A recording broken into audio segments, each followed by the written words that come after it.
All right, listeners, check this out. Check it out. As promised, we got Damien Lee Thorr from Predator on the phone. Damien, how you doing, brother? Hey, dude, how's it going? And hello, everyone.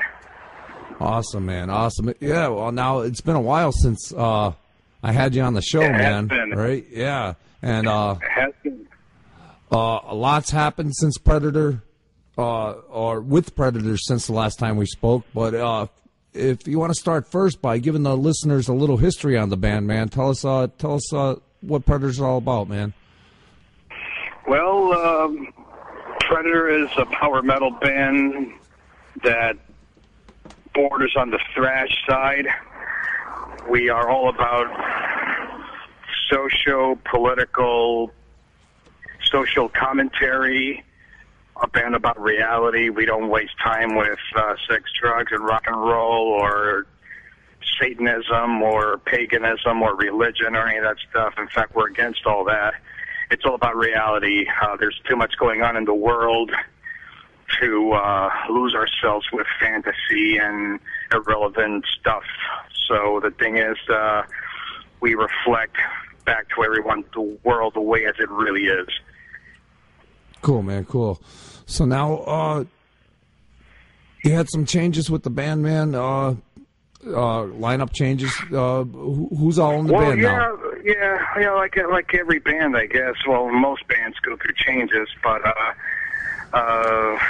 right now, well, up until recently, the five of us were myself on lead guitar, Nestor Aguirre on lead vocals.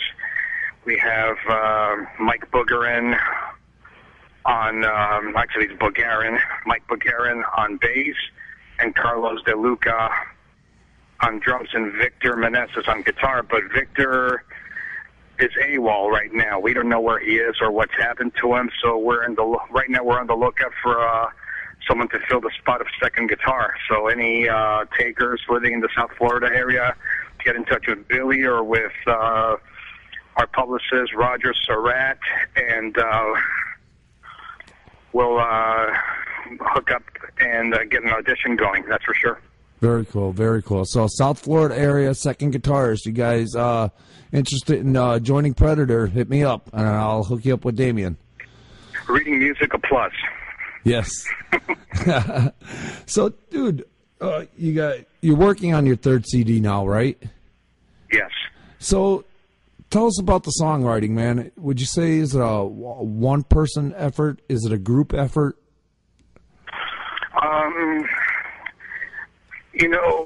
Most of the time, 100%, I write everything. But if the guys have input, Nestor always has input because he's the vocalist, and he always tweaks melodies here and there to fit his voice, or and every time he does something, he always improves it anyway. So we all have license to do stuff. Victor, when he was in the band, he came up with some really cool licks that I ended up using in one of the songs for the third album. But, I listen to ideas, I listen to everybody's input, but the way, so far as it has been, I pretty much am the sole writer. I pretty much handle everything. Cool. Write all the parts out and lyrics and everything. Very cool, man. Very cool. So how would you describe Predator sound to people? It's a hard one to answer. That's a hard question to answer because we're very original. We don't really sound like anything or anyone out there. But if I had to describe our sound at gunpoint, I would say we're the love child of Slayer and Iron Maiden. Cool. Good description, man. I think it's fitting. Yeah, it's got the aggression of Slayer, and it's also got a lot of guitar detail and very creative. I mean, we have Nestor Aguirre. He's the best lead singer in heavy metal out there, period. Oh, he's got one hell of a voice, that's for sure. Yeah, man. Yeah. So now, Predator doesn't play a lot of live shows, man, right? But you do play out. That really is unintentional. Believe me, we want to play out there. But the problem was that when we did the Born in Blood album, the second album, we unfortunately were stuck with a drummer who wasn't available to play out, who wasn't showing up for rehearsals, who would barely remember the songs when he did rehearse, and it created all sorts of problems, and basically he destroyed almost 2 years of our career. Basically, I wasn't booking any shows because he wasn't ready, and it was extremely frustrating. And, it's kind of like being in a bad marriage and a bad relationship. Sometimes you try to stick it out and work it out, but eventually we just had to cut him loose. And same thing with Scott, the old bass player. When it's not working, it's just not working, and it's time to move on, Right. Also, during that time, we had a deal pending with Doc McGee to manage us, and that also contributed to us not making any engagements because we had that pending. Wow, man. Bum deal. But look, we'll get over it. We'll survive. Right now, we're in talks with several booking agents. We are going to tour. We've got dates. We're looking at dates with Queensryche, which are not confirmed yet because we don't have a second guitar player at the moment.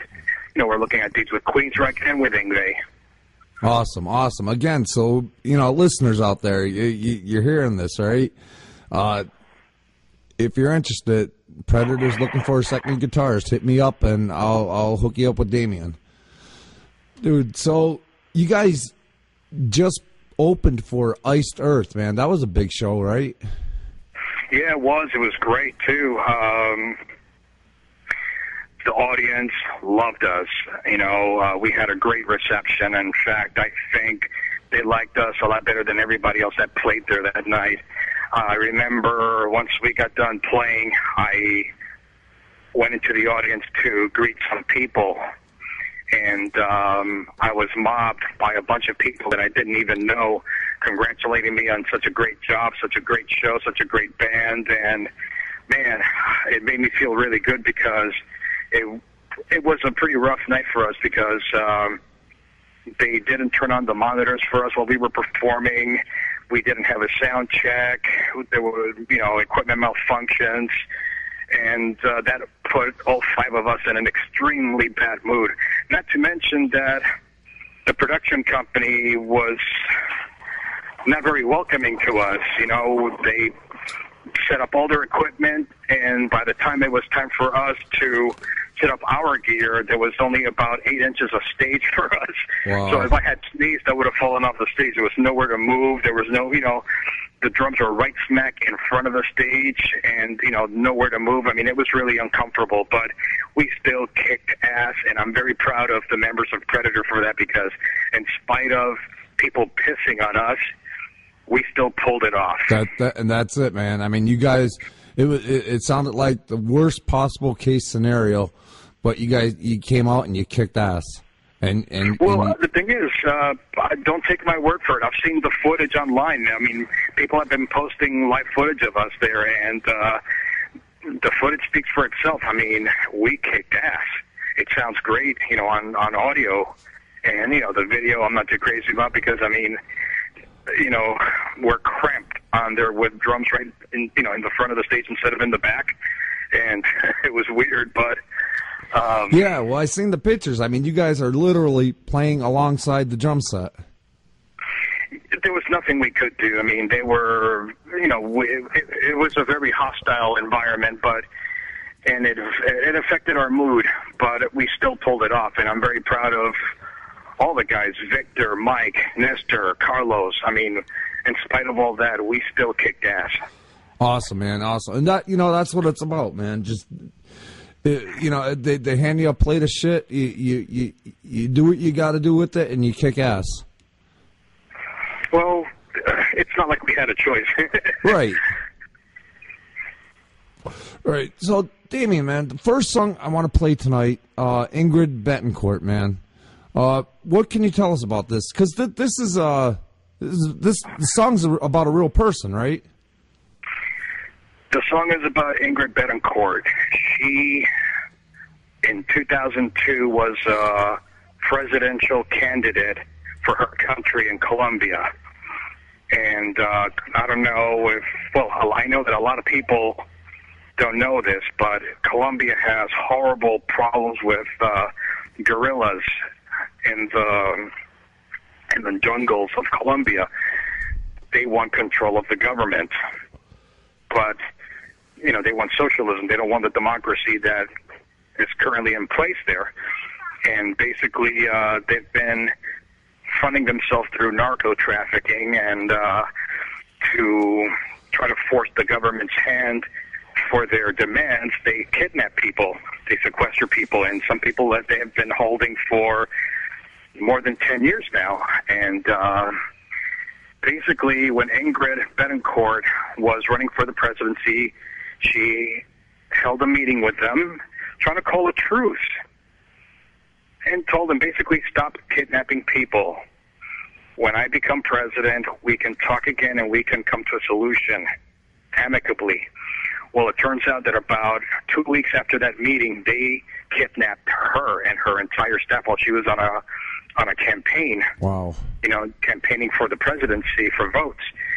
And she was held captive for nearly 7 years. And basically, the Colombian army infiltrated the FARC, which is what they call themselves, which stands for Revolutionary.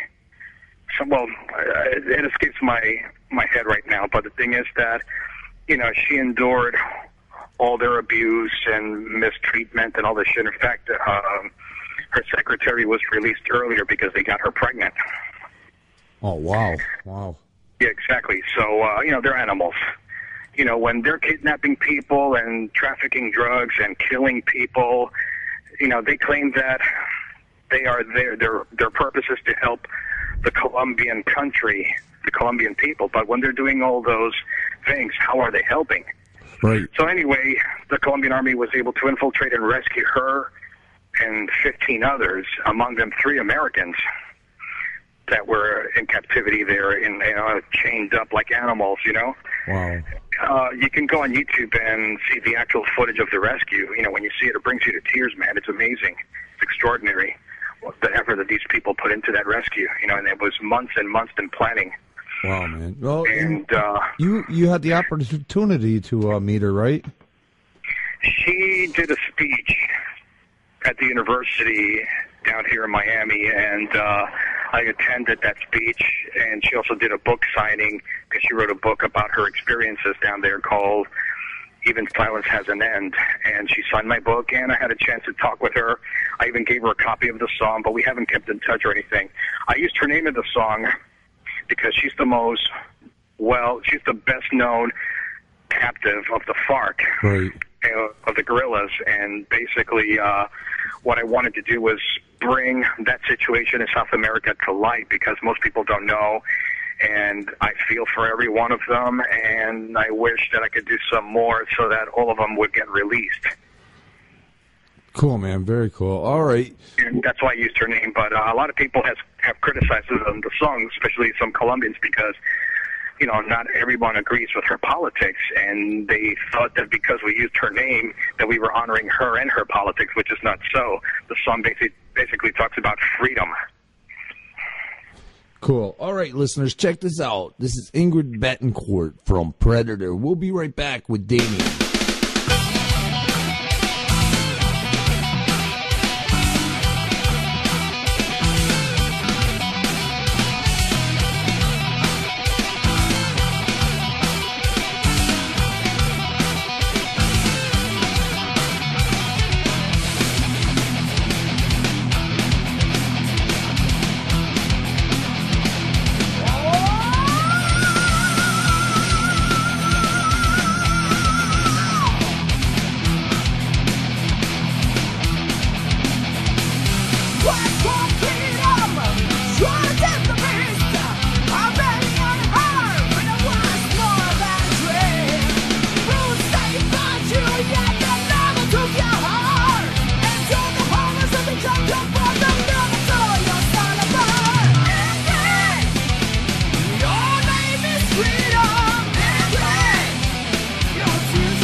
All right, gang, we're back with Damien Lee Thorr from Predator. Damien, how you doing, man?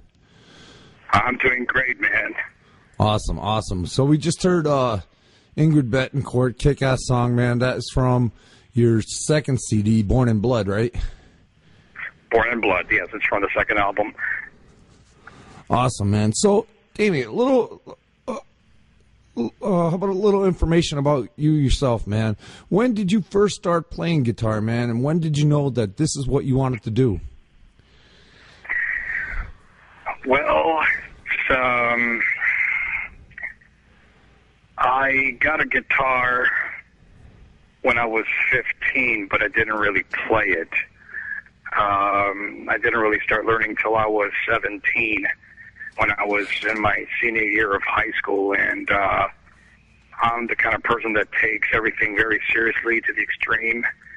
So I practice, when people practice 2 hours, I would practice 10.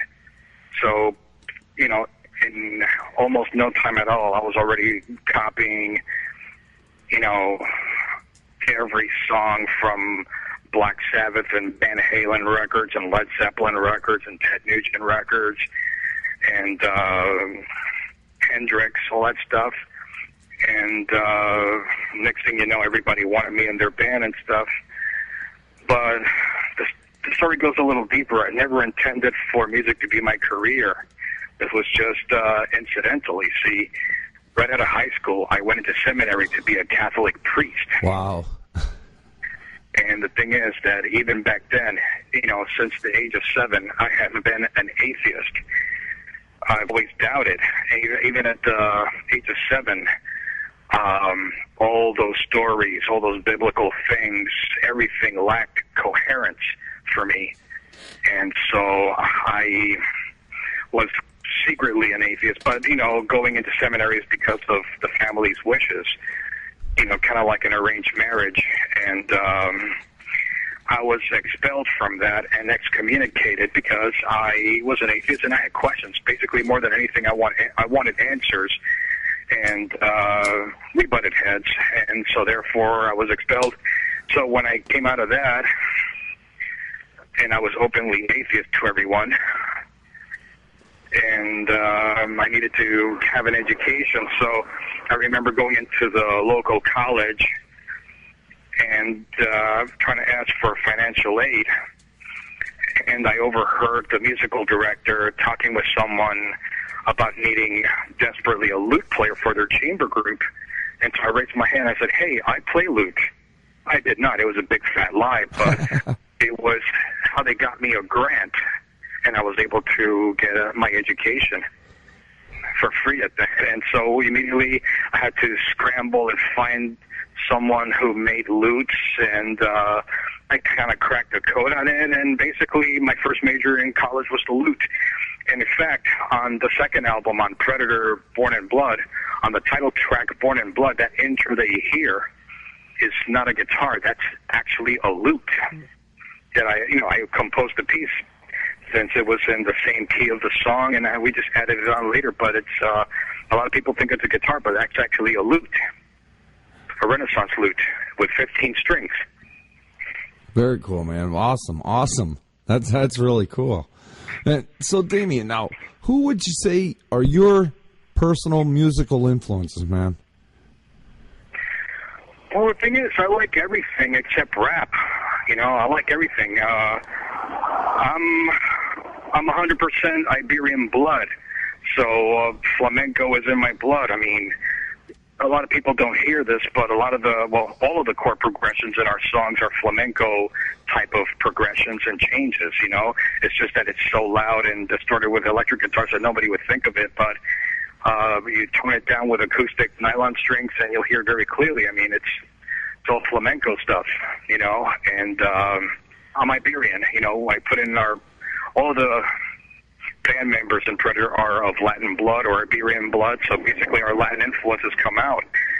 We listen to everything. Well, I listen to everything except rap, but and only because that's not an art form. I mean, well, it is an art form, but it lowers the standards of talent. You don't really have to know anything to be a rapper, which is crap.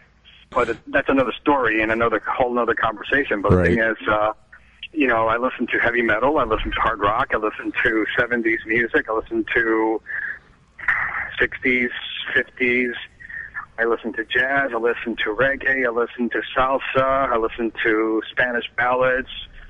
Flamenco's in my blood. I mean, I remember my first earliest memories as a child, a little kid, dancing and stomping to some flamenco music, including having castanets strapped to my hands and cluck, cluck, cluck, cluck, cluck, cluck, cluck, cluck, Right. Very cool, man. So now, dude, when you're not writing, rehearsing, doing work for the band, what do you do for a day off, man? What do you enjoy doing? Well, I'm the proud father of two little girls, ages 4 and almost 2. So I have season or yearly passes to all the activities down here in Miami. I go to the zoo, I go to the aquarium, I go to the safari, I go to the parks, to the pony rides. That's what I do on my days off. And when I'm not doing that, I'm teaching music full-time in a music shop and school that I own. And I'm also learning to fly. Oh, very cool. Awesome, man. So now, David, what would you say is your most memorable moment so far with the band? Well, I would have to say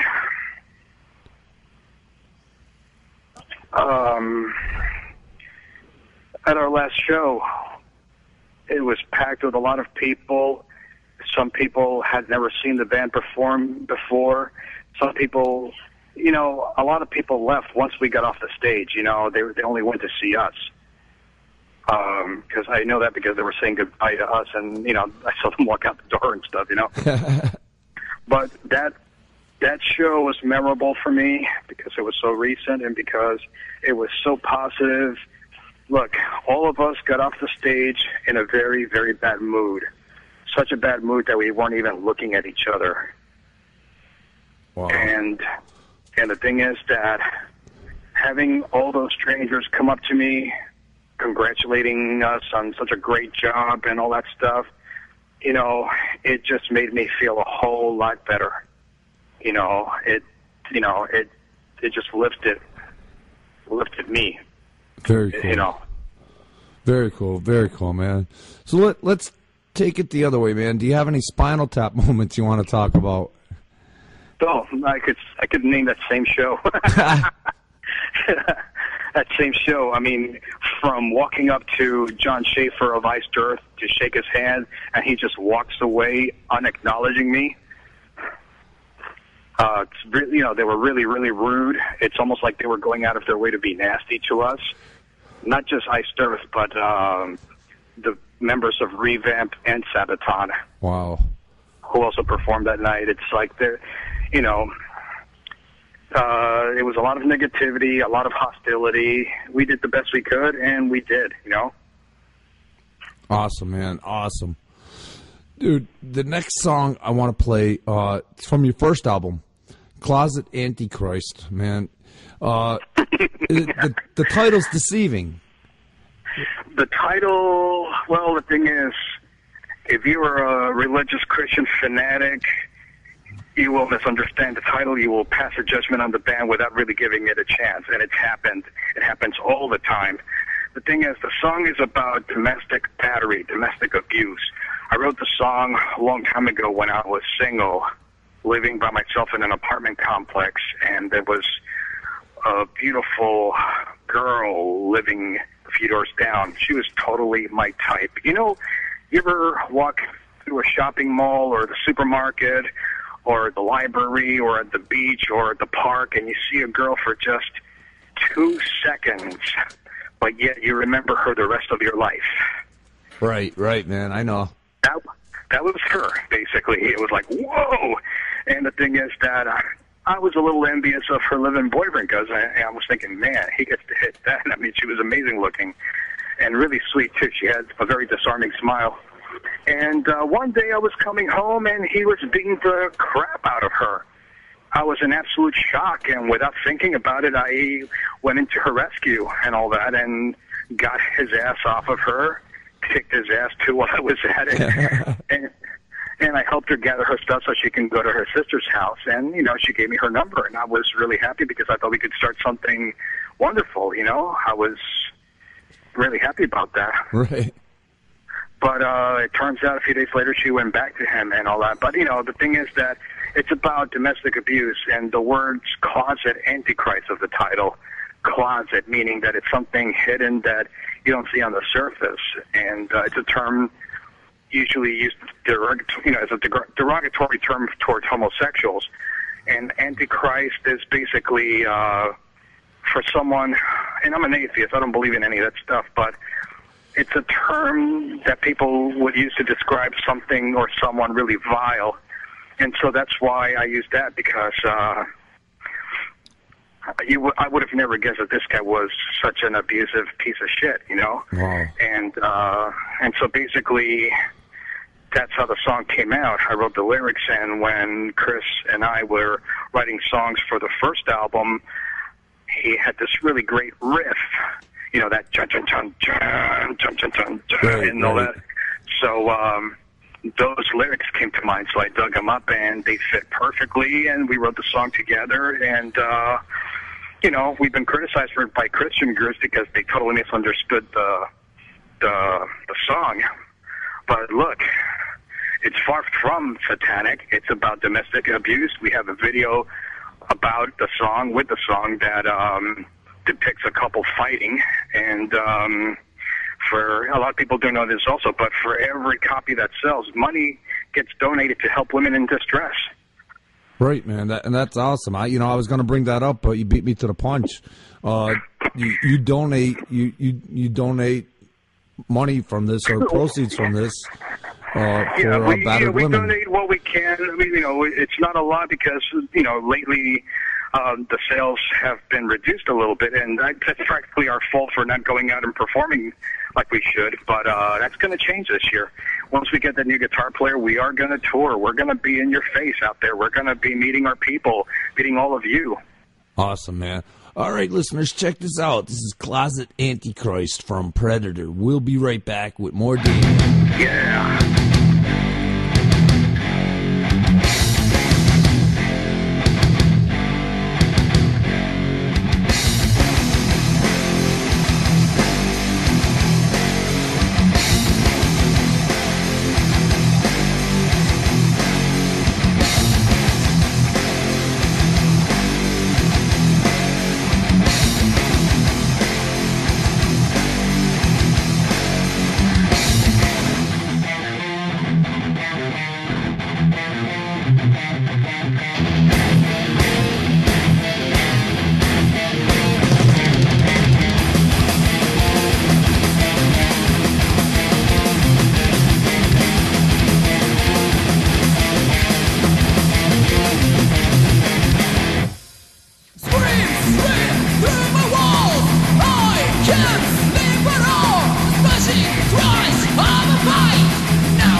All right, gang, we are back with Damien Lee Thorr from Predator. Damien, how's it going?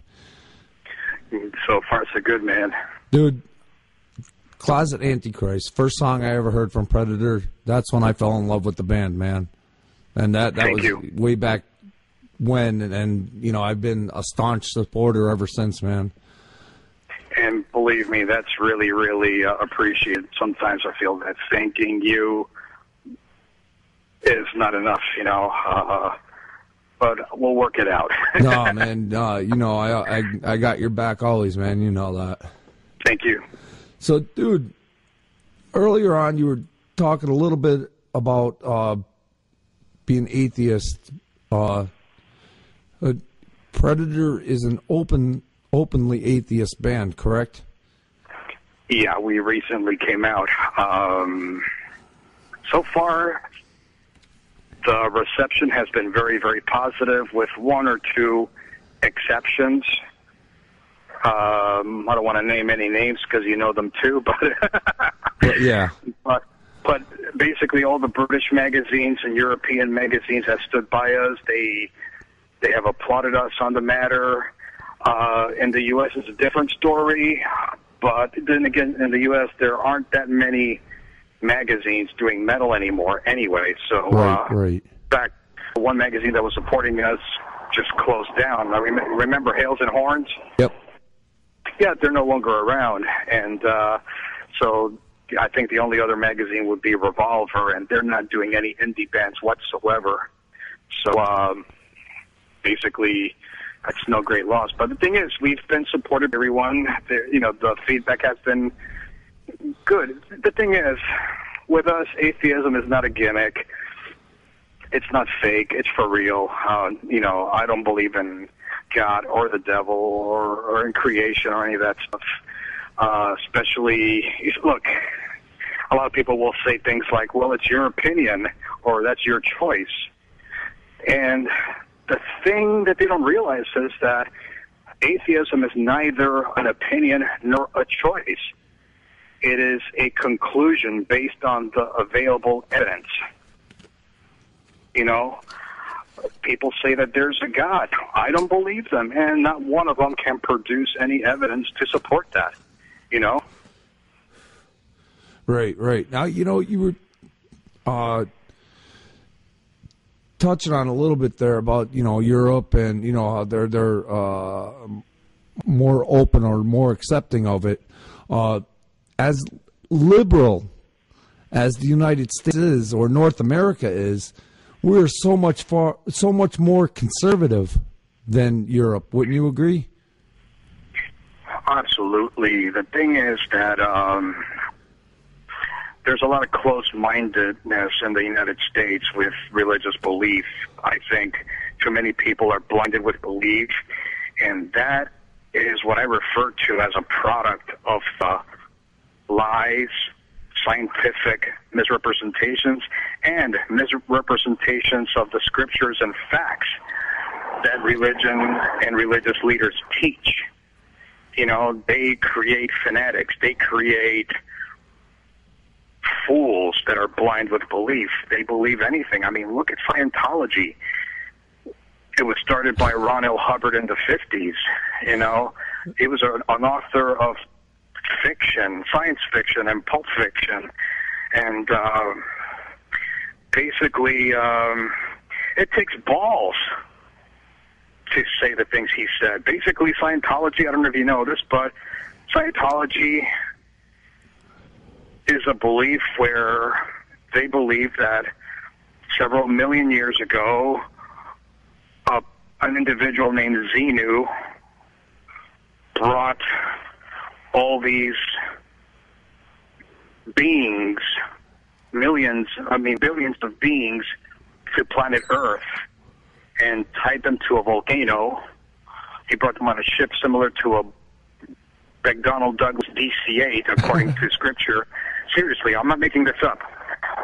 I'm not mocking it either. I'm telling you what they believe. And the thing is, you're laughing because it does sound comical. The thing is, it takes balls because people will believe anything. And the thing is that what they believe is that this being, Xenu, brought all these beings to Earth and killed them with a hydrogen bomb, and their souls are here and incarnated into us now, and except that we don't remember that.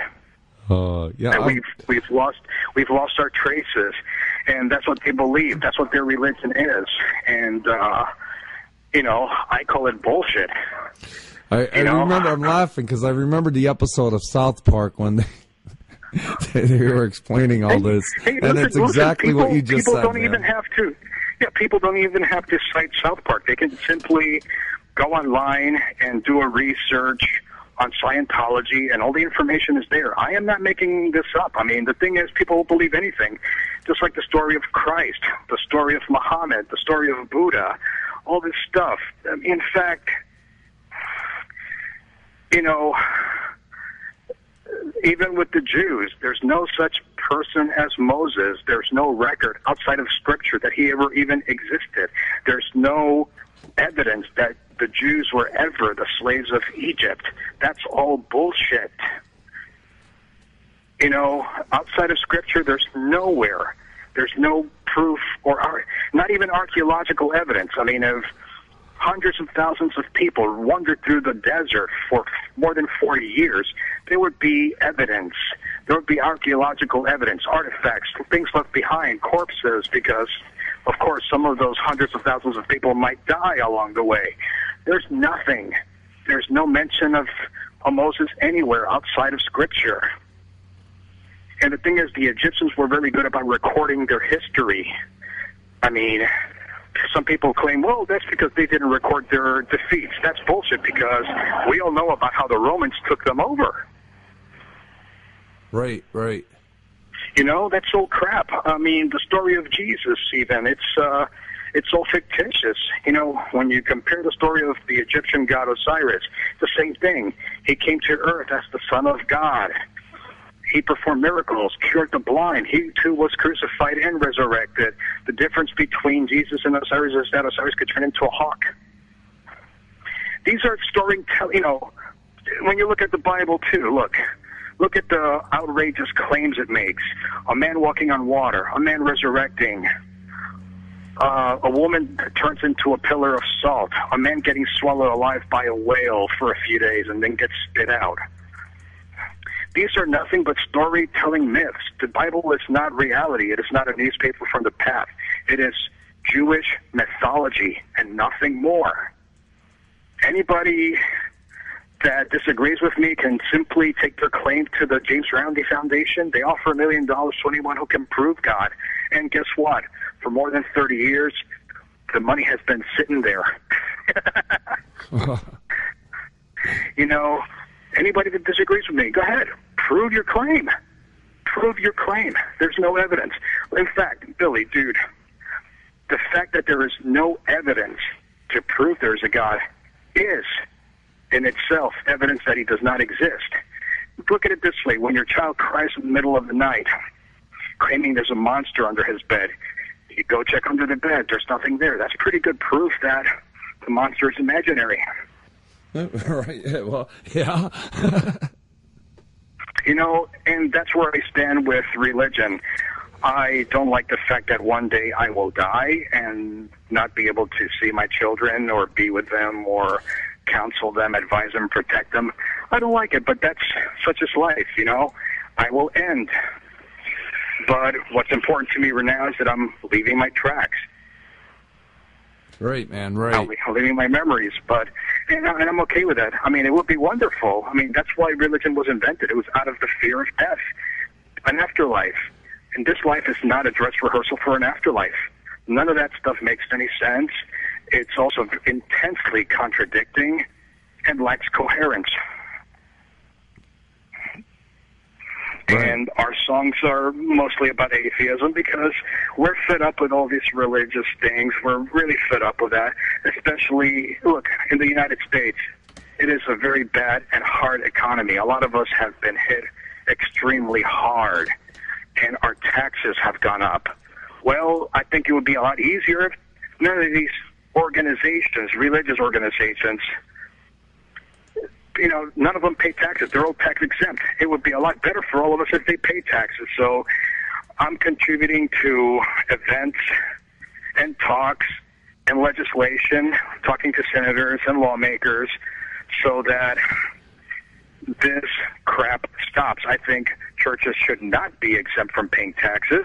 They should all pay taxes like everyone else. I mean, look, I tell everybody, you can go ahead and believe whatever you want, but do it on your dime, not mine. Good point, yeah. Good point, man. And there's no reason. I think it's a huge embarrassment that our currency is stamped with "In God We Trust," which is a whole crock of shit. You know, we trust a fictitious character. Come on. No other monetary system in the world has that except us. It's embarrassing. I know. Just one thing amongst the thousand things that Americans do. Yeah, it's pretty ridiculous, don't you think? Yeah, man. Yeah. So, aside from being openly atheist, man, I mean, you guys are very, very political. One of the most political bands that I know of, man. Tell us some of your... We're reality metal. Right. Tell us, give us some of your political views, Damien. Say that one more time. I didn't hear you. How about tell us about some of your political views, man. Well, wow. How much time do you have? we got about another hour or so. Man, well, that whole thing with Israel and the Palestinians, I think it's just ridiculous. The Israelis are basically the new Nazis, exterminating the people, you know, claiming divine right, claiming to be a people chosen by, again, the fictitious character named God, which I refer to as the adult Santa Claus. Basically, you know, that land has always been in conflict. In the 1940s, it was granted to as a nation for the Jews, but it was already occupied by a people called the Palestinians, and for decades now, the Israelis have been shoving them, oppressing them, and they're fighting back because, come on, they're forcing people out of home territories. They're not giving them any rights. They're being treated like absolute shit. And now when they retaliate, they are called terrorists, which is the Israelis' way of trying to get sympathy from the rest of the world. Here's another thing. The United States gives Israel billions of dollars, and that's our taxpayers' hard-earned money. And I have a big problem with that because I don't support what Israel does. I don't support that at all. I think it's disgusting, to put it politely and mildly. But the thing is that since we pay taxes, I think we should have a say in where our money goes, period. So I urge everyone, and I appeal to everyone, to talk to your senators, your congressmen, your governors, your lawmakers, everybody about, see if we can have a say about where our money goes, because at the moment we have no right. We give our money to the government and they do diddly with it, whatever they feel like doing with it. And we have a president that, to get elected, promised everything but has delivered nothing. You know, and I think a lot of our problems in the economy could be solved very easily. There's a lot of shootings in our country, people with guns, people that should not have guns, people that steal guns. And I think that tougher gun laws are not the answer. I think taking guns away from people like me is a bad idea. You know, I'm a law-abiding citizen who wants to protect his family, and I think all Americans agree with me that it's a good right and privilege to be able to hold a gun and own a gun. But the thing is that tougher gun laws aren't the answer. What I think they should do is place an armed guard at every school, bank, airport, basketball game, shopping mall, you name it. That would be a good deterrent and protection for everybody. Not to mention, these armed guards should be U.S. veterans. Let's put our boys back to work, you know, and that will increase jobs. I mean, look, from weapon sales to ammo sales to uniforms, shoes, you know, somebody has to make these shoes. Somebody has to make those uniforms and weapons. So you see what I'm saying? This creates industry in many ways, not to mention job training for these positions and psychological evaluations. I mean, everybody wins. I think this could be the very thing that restores our economy. And I've written to Obama personally about this, and I even got a response, and it was one of those form letters. You know, it's a joke. Right. You know, basically disagree with me. They said that it's a bad idea. And I'm like, how is it a bad idea? Come on. putting people back to work and restoring the economy is a bad idea. Come on. So I'm very, very disappointed, very, very disappointed. And I'm not going to stop there. Come on, I'm Damien. Right, man, right. Well, and that's the one cool thing about this country, man, is that we all have that freedom to say what we want, have our own opinion, protest what we want. That's one good thing about this country, man. Yeah, but whether things get done or not is another thing. But I urge everyone to seriously go talk to your lawmakers, your congressmen, your senators. Write a letter, make the phone call, do something, because our money should be reinvested back in America, not being given to those cocksuckers in Israel. Cool. Cool, man, cool.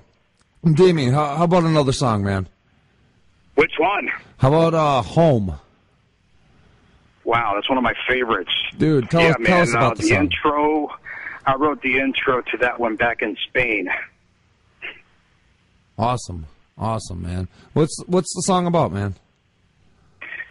Well, again, it's political. When I first moved to Fort Lauderdale, Florida, I remember jogging on the streets on my way to the beach, and you can see the ocean from the Intercoastal Bridge. You could see the horizon of the ocean, and it was beautiful. And in the last few years, man, all these skyscrapers have been built for those who can afford it. People have been buying condos right on the beach. Everybody wants to live on the beach. So guess what? Now you can't even get a tan on the beach because, well, you're in the shadows of all these tall skyscrapers, all these buildings, and the beach is gone, basically. And so basically the song talks about that. In fact, the first line says, "The ghost of my childhood remains on your beaches no matter where I go." And with the tone of the wind comes the scent. Well, I forgot it, man. but it's all about that. It's about how the beaches have been disappearing, but not just down here, in many parts. In fact, there's back in Spain, there's a town called Benidorm. It's a tourist attraction. It's like South Beach, Miami times 1,000. And it's the same thing. It's been so overdeveloped that now you can't even get a tan on the beach there because, it's so overcrowded with buildings and buildings and buildings. And it's, the beaches are disappearing. And basically it's a protest on that. It's a criticism on that, But, look, I've got nothing against someone working his ass off and, living his dream home and all that stuff, but there's got to be a point where we say enough is enough, Right, man, right, and, like a balance. Exactly. Let's have some nature preserve on the beach. Let's watch the turtles lay their eggs, which, by the way, I've seen several times jogging on the beach at 4 a.m, Wow. Very cool, man. Very cool. All right, listeners, check this out. This is Home from Predator. We'll be right back with more Damien.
All right, gang, we're back with Damien Lee Thorr from Predator. Damien, how's it going, man? It's going great, man. Thanks so much for everything. Oh, no problem, man. Now, during the music there, we were touching a little bit on censorship, man. Tell us what's been going on. Well, I did an interview with American Atheist magazine. Nice interview. Everyone out there listening should pick it up. The new issue comes out this week. It's the 2014 third quarter. I don't know what's on the cover yet or anything because I haven't seen it, but we're being censored because Barnes & Noble decided not to carry the magazine anymore, even though sales were not, were not weak or anything, I think they're yielding to the demands of the Christian groups and all that stuff, and which is not right. I think our atheist magazines should be on the shelf just as much as the religious ones,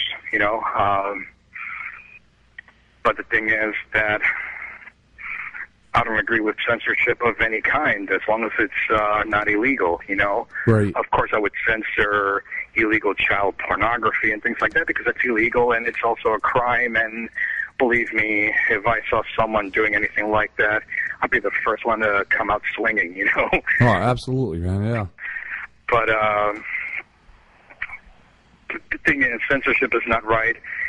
And, I mean, come on. They didn't call it the Dark Ages for nothing. Back in those days, scientific discoveries and scientific information was being repressed by religious groups and the church. That's why it was called the Dark Ages. I mean, anyone that came up with an idea that the Earth orbited around the sun and not the Earth being the center of the universe like it says in Scripture, these people got executed, or they were intimidated to change their minds or to burn their writings or discoveries, For a long time, religion has had their say in everything, but not anymore. Now we're calling their bullshit exactly what it is. Right, man. And I agree with you 100% on the censorship thing, man. I hate it. And I think if I was ever given a chance to do FM radio, I honest to God, I would turn it down just because of the whole FCC bullshit and the censorship that goes on there, man. Well, isn't that why Howard Stern left and went on to XM radio where there's no guidelines to follow? Right. Exactly. The thing is, censorship pisses everyone off. I mean, the minute you start telling people, or it's not just telling people, taking away freedoms or hiding the truth, which is what really censorship is, that's just wrong, and it starts to provoke extreme anger and rebellion in people. Right. Freedom is precious, man, and it's one of the very few things we have left. And come on, we can't take that away. Exactly, man. Exactly. I agree. So, dude, let's get back to Predator, man. Now, would you say that your message has stayed the same, but would you say your sound has evolved? Of course it has, yeah. I would say because on the first album, I wrote about 50% of the material, although I wrote all the lyrics. I only wrote about 50% of the music. Chris Reiser wrote the other half, and he had his style of writing, and I have my style of writing, and we blended well. One of the things I miss about Chris is playing with him. But on the second album, I had the task of writing, not just the task, but also the freedom of writing the entire thing myself. And I kept very true to my nature, my style, my influences, my background, my culture. And I also exploited different instruments, different sounds of guitars and things like that. And But you know, it's all real. It's all legitimate. You know, as I keep saying, my atheism isn't a gimmick. It's real with us. Right. You know, a lot of those satanic bands are not satanic at all. They're just good people that put on black and white makeup and wear black leather and spikes and upside down crosses and stuff like that to create the shock effect. Right. So but the thing is that you know, with us, it's the atheism is real. It's not a gimmick. And you know, a guy that used to manage us a while ago, Leith Taylor, he advised against it. But after thinking about it, I went ahead and did it anyway because, come on, when you think about it, in the 90s and all those deaths and black metal bands came out, it didn't damage their careers, you know. You know, you tell a child not to buy this black metal album or that death album, you know, the first thing they want to do is buy that record and buy their shirts and all that stuff. Exactly, yeah. So it's not going to work against us, you know. And some mother and some Christian fanatical mother in Alabama will say to her son or daughter, "Don't buy Predator records. I don't want you listening to that heathen atheist stuff." Of course, the kid, that's the first thing he's going to want to do, buy our records and buy our shirts. Exactly, you know. I mean, what we have to say is not vulgar. It's all very eloquently written, and it's truth, you know. Of course, there's going to be people that disagree with us, but those are the people that believe in God. But at least we're contributing to change. There will come a day when religious belief is going to be a thing of the past. We're going to look back and wonder how people could do that in the first place, you know, believe in deities that archaeological evidence indicates was all invented by man for many, many purposes before we had science for valid, satisfactory answers. All of that is just nothing but mythology. Hawaiians had mythology. The Incas, the Mayans, the Norse people, the Egyptians, the Romans, everyone had gods. Even the Asians. Right. You know, everyone had gods, and they all make outrageous claims, and none of them can be proven. And the proof is that... Right, man. So now... all that... Yeah, you know, yeah. The proof is that it's all just storytelling myths. Not based in reality at all. And people have said to me, but if it's God, God could have walked on water. Okay, prove it. Come on. Physics indicates otherwise. Come on. You know? Cool, man. So, Damien, what advice would you have for bands just starting out, man? Work your ass off. Don't take no for an answer from people. Work your ass off. Don't let people belittle you or get away with saying that you're not worth this or that. Just work your ass off. Do your best. Be honest about your sound. Always strive to have the discipline to improve at all times. And be true to your fans. Be kind to your fans, because without them, you are nothing. I agree, man. I agree. It's the same thing for me, man. Without the listeners, nothing. With Predator, we love our fans. When we did that Eister show and all these strangers were coming up to me, congratulating me, I was thanking every one of them, smiling at them with integrity, shaking their hands. I really appreciate the applause, their screams, their support. Without them, we are nothing. Absolutely, man. Absolutely. And right now, while I'm on the air with everyone, I want you all listening to know that we love you very much. Awesome, man. Awesome. So now you're on an indie label, your own label, right? God of Thunder Records? Yeah, because the last time we were on an indie label called Arctic Music that caters to a lot of death metal and extreme hardcore, you know, grindcore death stuff, black metal stuff. And they were really cool to us. The owner, Scott Hecker, and I are still on very good terms. But the thing is, I decided, hey, let me skip the middleman. I'm a businessman too, so I did my own label and got myself a worldwide distribution deal. So The difference now is that we get all the money instead of just getting a percentage. Awesome, man. So look, a lot of bands have done that through history. The first ones that I know of that did that were the Beatles. They were initially on Capitol Records, and then they were on Apple Records, which they owned. Yeah, and it seems like a lot of bands. Led Zeppelin did their own label too. You know, they had Swan Song. They owned that, and they had distribution under WEA, which was worldwide. The thing is that, you know, some bands and some musicians like myself, we're pretty business savvy and know how to turn things around and be a little bit more advantageous with situations, and it's worked out, you know. Basically, we're in control of everything instead of being at the mercy of someone's accounting. Right, man. And a lot of people have done this. You know, the funny thing about the Beatles, I mean, they were brilliant about all this, but what gets me is that, you know, a lot of these executives at record companies, they don't always know all the answers. They don't always do the right things.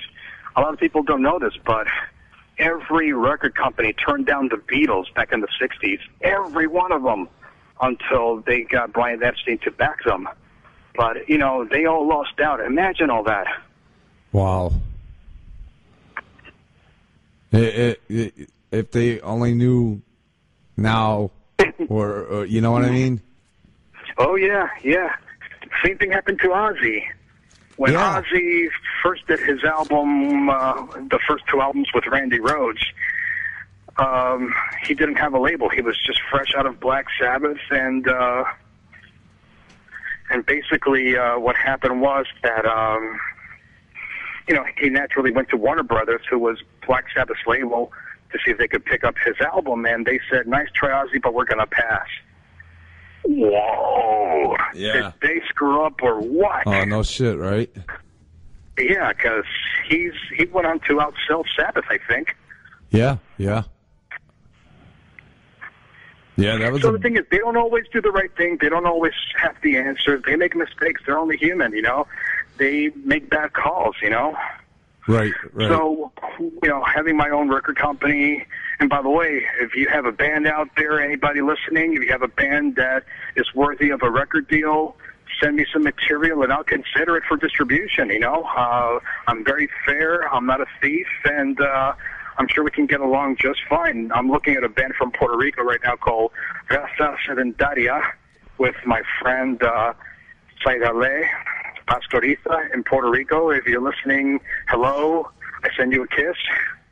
And I'm considering them. I just haven't received any material from them yet. But I've been watching them, and they're pretty good, man. Awesome, man. Hopefully we can hear something anybody soon. Has a band? Yeah, anybody? Yeah, definitely. I'll turn you on to them. But there's there's bands out there looking for a record deal. Hey, contact me. If I like what I hear, I can definitely help you out. Awesome. Damien, what would you say is the ultimate goal for Predator? Oh, man, we want to make more records. We want to stick true to our musical integrity. We want to always give 150% of ourselves. We really want to tour. We really want to get out there and reach out and hopefully be headlining soon, you know? Cool, man. Cool. I think you're there, man. And I know we can do it. We're not that far-fetched from that. I mean, everyone who's seen the band just falls in love with us. Awesome. Like I said, I personally, I think you're there. You just need that final break. I think so too. We're not that far-fetched. I mean, I'm being biased totally here, but the thing is, I do believe in the band. Otherwise, I wouldn't be here. Exactly, man. So, upcoming shows. Nothing concrete yet, right? Well, right now I cannot commit to any bookings while we are one man short. We need that second guitar player yesterday, basically. We need somebody bad right now. And so until we do, then we cannot commit to anything. There's some shows lined up with Queensryche. but they're not signed yet because of the current situation. But, man, one of those shows is up where you are, up in Wilkes-Barre, Pennsylvania, and I'd love to shake your hand up there. Dude, how cool would that be? That would be amazing, man. That would be amazing. That would be awesome, man. So, yeah, again, listeners out there, if you're interested, Predator, South Florida, Fort Lauderdale area, looking for a second guitarist, man. If you're interested, hit me up, and I'll hook you up with Damien. That'll be cool. Awesome. Have everybody check out our webpage, www.predatortheband.com.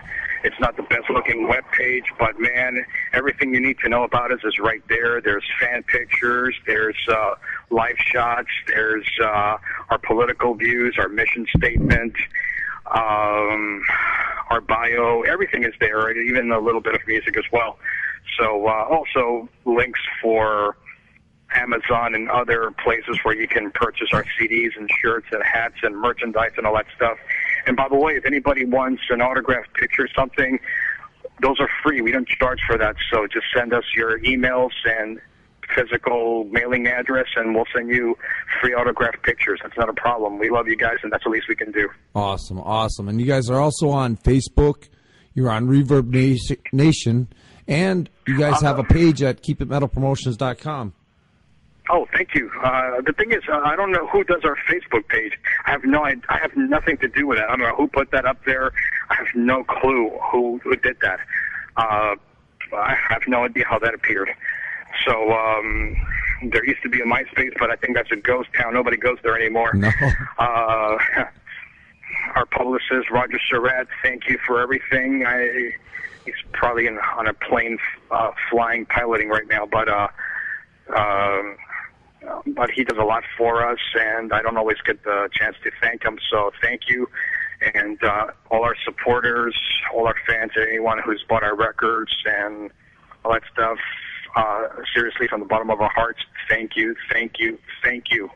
Awesome, man, awesome. And Damien, thank you, man. Thank you for calling in tonight and chatting with me and hanging out. Thank you. It's been an honor. It's been a pleasure. Always, man. Always. It's always a pleasure. Are we done? We're just about done, man. We got. I want to play one more song. All right, which one? What you going to play? The title track, man, from Born in Blood. I love this song. It's probably my favorite song off your second CD, man. Born in Blood. What can you tell us about the tune? Well, it's about atheism. I think the day I wrote that, I was arguing with some guy from a church, and it got pretty heated. He basically said that science doesn't have the answers, that science is nothing but guesswork and opinions, and therefore theories, and therefore nothing but faith. And I explained to him that he's misusing the word theory. See, science, a scientific conclusion or a theory, is an observation based on experimentation and hard work. Observation, basically. And it's consistent because these things get tested and retested and all that. And faith is nothing but belief without evidence. And basically that's what the churches teach them. They teach them to reject science, to reject evolution, in spite of all the overwhelming evidence that there is for all that. And that's the problem we're having with all these fanatics.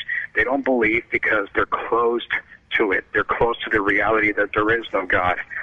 And the song starts off with, "You fear death and thus invented God in heaven.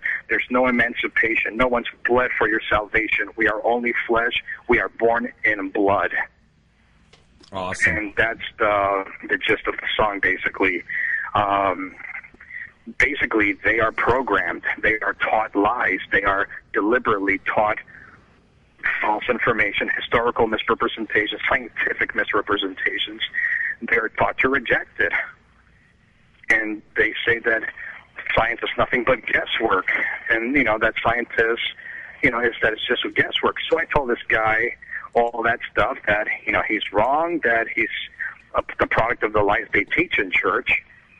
And the next time he comes up with cancer or HIV or tuberculosis, to not go see a doctor, which is science, to just sit home and pray and see how that works out for him. Well, oh my God. So, Born in Blood, thank you. The intro I did on the lute. Yeah, I was a lot just of people say, think it's yeah. a guitar, but it's a lute. I want everyone to listen closely. It's a beautiful lute. It's a wonderful piece made for me by Andre Sender, a great luthier in Connecticut. Great builder. Super nice guy, too. And anyone who is interested in playing the lute or joining the Lute Society of America, contact me. I can get you all the information as well. Awesome, awesome. Damien, again, thank you, man, for calling in and hanging out tonight. Thank you, man. No, thank you, man. The pleasure was mine. And a shout-out to all my fans and friends out there. Hopefully I picked up some new fans here, some new interests. So we love you very much. Thank you for everything, and thank you for your support. Awesome. Without you, we're nothing. Thank you, man. Hang on one second, Damien. Listeners, check this out. Born in Blood, title track from their second CD. This is Predator.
I've never been a shoe.